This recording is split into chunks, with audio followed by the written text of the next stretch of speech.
कई दोस्तों ने मुझसे रिक्वेस्ट किया था कि मैं एक ऐसा फार्मूला बताऊं कि जो ईडी मीन्स इरेक्टाइल डिस्फंक्शन और प्रीमेच्योर एजाकुलेशन मतलब शीघ्र पतन में काम आवे।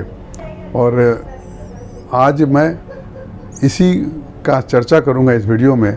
एक बेस्ट फार्मूला बताऊंगा आपको जो कि ईडी में काम आता है, इरेक्टाइल डिस्फंक्शन में काम आता है और शीघ्र पतन मतलब प्रीमेच्योर एजाकुलेशन में काम आएगा। तो दोस्तों वीडियो पर बने रहें। दोस्तों मेरा नाम डॉक्टर अमान है। आपका स्वागत है मेरे चैनल डॉक्टर अमान के वीडियोस में।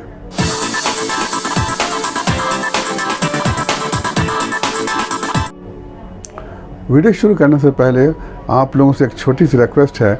जो लोग पहली बार मेरा वीडियो देख रहे हैं वो मेरे चैनल को सब्सक्राइब कर दें और बेल आइकन को दबाना ना भूलें, क्योंकि इससे ये फ़ायदा होगा कि मेरा जो भी वीडियो आएगा इसका नोटिफिकेशन आपको मिलता रहेगा।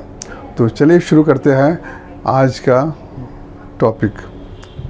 सबसे पहले हम जान लें कि erectile dysfunction and premature ejaculation का कारण क्या है, वजह क्या है, कॉज क्या है।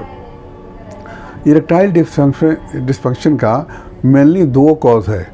एक है साइकोलॉजिकल, दूसरा है फिजियोलॉजिकल।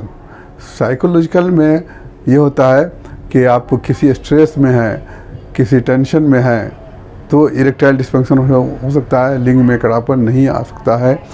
और या फिर रिलेशनशिप, अगर जिस पार्टनर के साथ में आप सेक्स करने जा रहे हैं, वाइफ हो या कोई हो, उसका से रिलेशन आपका सही नहीं है, रिलेशन में कमी है, तो वहाँ भी आपको इरेक्टाइल डिस्फंक्शन हो सकता है। कई बार नर्वसनेस की वजह से होता है।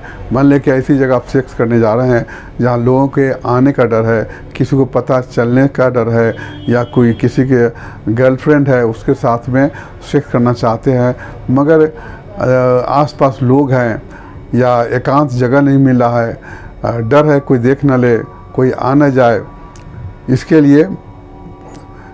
लिए इरेक्टाइल डिस्फंक्शन हो जाता है। तो एक नर्वसनेस है। अगर आप किसी स्ट्रेन में हैं, कोई आपको टेंशन है, किसी तरह का ये आपको दिमागी परेशानी है, तो उस केसेस में भी आपको इरेक्टाइल डिस्फंक्शन हो सकता है।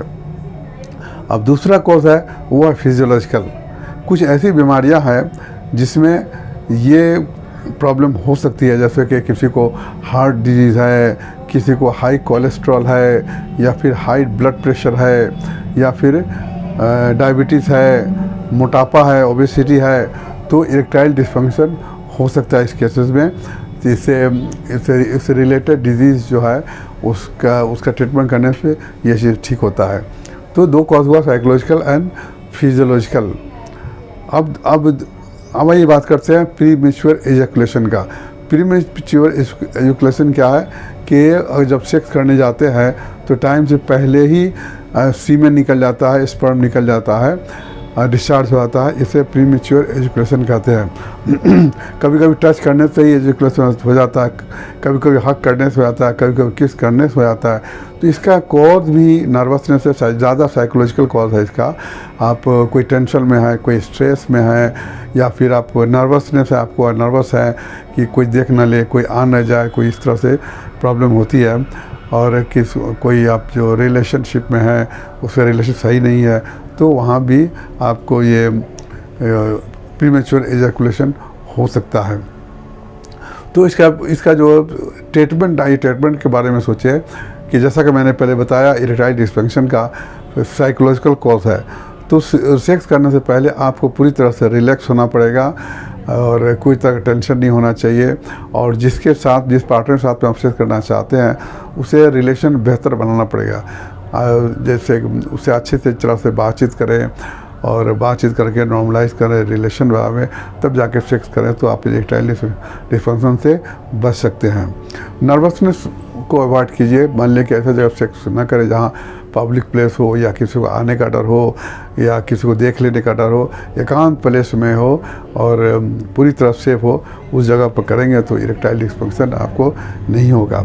दूसरा जो है फिजियोलॉजिकल कॉजेज़ है, जैसे हार्ट का प्रॉब्लम है तो हार्ट का ट्रीटमेंट करवाइए, या किसी को हाई कोलेस्ट्रॉल है उसका ट्रीटमेंट करवाएं, या हाई ब्लड प्रेशर है उसका ट्रीटमेंट करवावें, या फिर मोटापा है तो वेट कम करें, रेगुलर एक्सरसाइज करें और डाइट भी कंट्रोल करें, डाइट भी ऐसा घी तेल ज़्यादा ना लें, तो इससे आपको ये हुआ कि इरेक्टाइल डिस्फंक्शन दूर हो जाएगा। प्रीमेच्योर एजुकेशन का भी यही सब प्रिकॉशन लेने से आपको दूर हो जाते हैं। तो इसका जो हम लोग ट्रीटमेंट करते हैं, होम्योपैथिक ट्रीटमेंट करते हैं, जैसा कि आपको मालूम है कि अकॉर्डिंग टू सिम्टम इसका ट्रीटमेंट किया जाता है। हर पेशेंट की अलग अलग दवा होती है, सिम्टम जैसा होगा वैसी दवा देते हैं।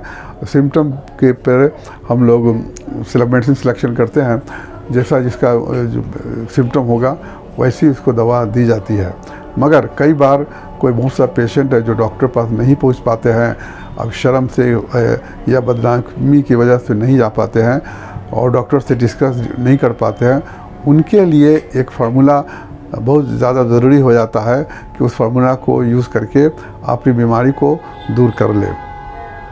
तो इसी बात को सोच करके मैंने एक बहुत ही अच्छा फार्मूला बनाया है और यूज़ भी करता हूँ दूसरे पेशेंट्स पे, और ये बहुत काम का फार्मूला है और इसको मैं अभी बताऊंगा। तो इसमें दो ग्रुप है। इसमें एक ग्रुप में 4 मदर टिंचर को फिक्स किया गया है, दूसरे ग्रुप में 2 मेडिसिन है। दोनों ग्रुप को आपको लेना पड़ेगा। तो इसमें जो पहली दवा है वो है avena sativa Q. Avena sativa Q जो है ये नर्व पे काम करती है, ब्रेन टॉनिक है, ये नर्व का प्रॉब्लम को दूर करती है। उसके बाद नर्वसनेस हो, आपका कंसंट्रेशन सही से नहीं हो रहा है, इस चीज़ को ये दूर करती है और नर्व पे एक्शन करती है, ब्रेन पे एक्शन करती है।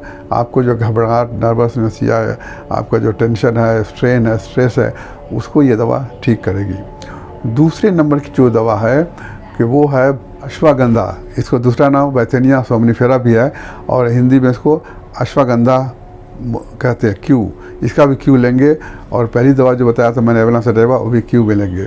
तो अश्वगंधा ये मर्दानगी को, सेक्सुअल को वीकनेस को दूर करती है और इसका टेस्टोस्टेरोन को बढ़ाती है ये दवा, और इरेक्टाइल डिस्फंक्शन को दूर करती है। ये बहुत ही अच्छी दवा है अश्वगंधा या वैथेनिया सोमनिफेरा।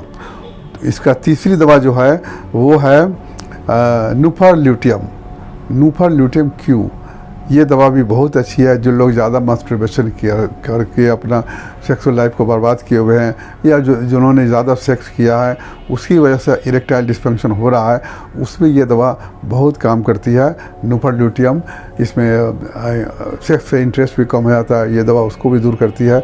ये दवा बहुत ही अच्छी दवा है। नुफर ल्यूटियम के बाद में इक्सुगंधा, ये दवा बहुत ही अच्छी दवा है। इक्सुगंधा पर मैंने भी पहले भी एक वीडियो बनाया है।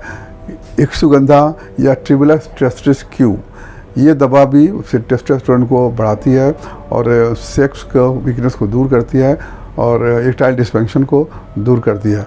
तो 4 मेडिसिन का जो कॉम्बिनेशन है वो है avena sativa Q, withania somnifera means ashwagandha और नुफर ल्यूटियम, और चौथी दवा है इक्सुगंधा या ट्रिबुलस टेस्टिस।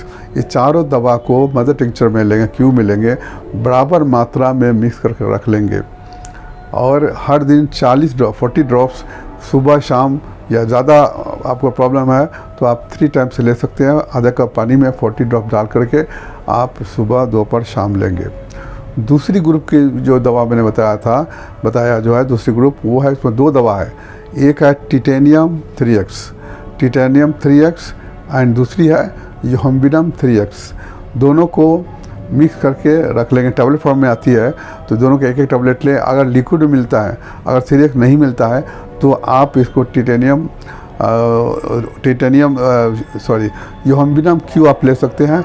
टिटेनियम 3x ही चलेगी और योहम्बिनम क्यू को लेकर के दोनों एक साथ लेंगे तो आपको प्रॉब्लम ठीक हो जाएगी।